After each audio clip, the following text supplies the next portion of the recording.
കാസർഗോഡ് നായ്മാർമുല തൻബ്യുൽ ഇസ്ലാം higher secondary സ്കൂളിലെ വിദ്യാർത്ഥികൾക്ക് ക്രൂരമർദ്ദനം. +2 ഹ്യൂമാനിറ്റീസിലെ വിദ്യാർത്ഥികൾ പരീക്ഷ കഴിഞ്ഞതിനു ശേഷം ഹോളി ആഘോഷിക്കുകയും വിടവാങ്ങൽ ദിവസമായതിനാൽ ചില തമാശകൾ സ്കൂൾ കോമ്പൗണ്ടിനകത്ത് വെച്ച് നടത്തുകയും ചെയ്തിരുന്നു.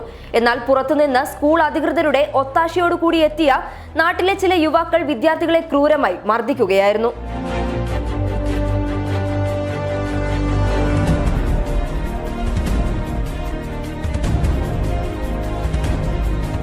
ഞാൻ നിലത്ത് വീണു. അപ്പോൾ എന്നെ വലിച്ചുകൊണ്ട് വന്ന് എന്നിട്ട് ഓഫീസ് റൂമിലിട്ട് തല്ലി.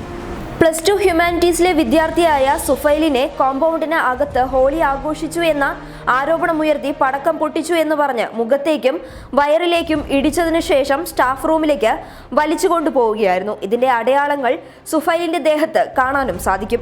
+2 ഹ്യൂമാനിറ്റീസിലെ മറ്റൊരു വിദ്യാർത്ഥിയായ നൗമാനെയും ഇവർ ക്രൂരമായി മർദ്ദിച്ചു. മർദ്ദനമേറ്റ വിദ്യാർത്ഥികളിൽ അംഗവൈകല്യമുള്ള വിദ്യാർത്ഥിയും ഉണ്ടായിരുന്നു. ഈ വിദ്യാർത്ഥിയെ പോലീസിന് പരാതി കൊടുക്കുന്നതിൽ നിന്നും ചിലരുടെ ഇടപെടൽ തടസ്സപ്പെടുത്തി. എന്നാൽ മറ്റു 2 വിദ്യാർത്ഥികൾ പരാതി കൊടുക്കാൻ മുന്നോട്ട് വന്നതുകൊണ്ടാണ് വിഷയം ഗൗരവമായ തലത്തിലേക്ക് കടന്നുപോയത്. കുട്ടികളുടെ ആഘോഷങ്ങൾക്കിടയിലേക്ക് കടന്നുവന്ന് ക്രൂരമായി മർദ്ദിച്ച യുവാക്കൾക്ക് നേരെ പോലീസ് നടപടിയെടുത്തിട്ടുണ്ട്. ഞാൻ ഈ എക്സാം കഴിഞ്ഞ് താഴേക്ക് വരുമായിരുന്നു സ്കൂളിൽ നിന്ന്. അപ്പോൾ കുറേ കുട്ടികൾ ഹോളി ആഘോഷിക്കുന്നുണ്ടായിരുന്നു പൊടിയൊക്കെ എറിഞ്ഞിട്ട്.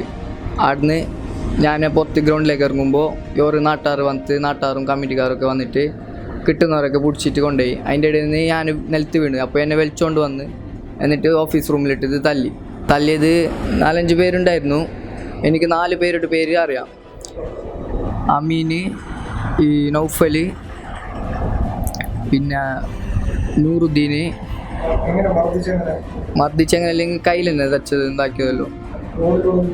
റോഡിലൂടെ അല്ല, ഗ്രൗണ്ടിൻ്റെ സൈഡിൽ അവിടുന്ന് കിട്ടിയെടുത്ത് വലിച്ചു. ഞാൻ നിലത്ത് വീണെടുത്ത് തന്നെ വലിച്ചത്.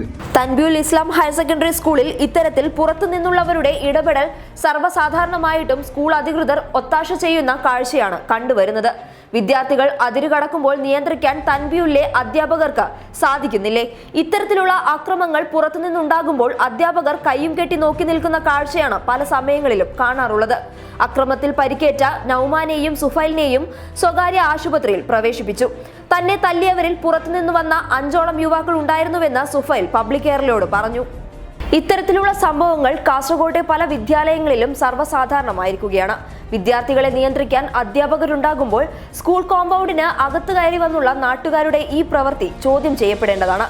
ഇവർക്കെതിരെ ശക്തമായ നിയമ നടപടി സ്വീകരിച്ചില്ലെങ്കിൽ ഇത്തരത്തിലുള്ള ചെയ്തികൾ ഇനിയും തുടർന്നുകൊണ്ടേയിരിക്കും. News desk public Kerala.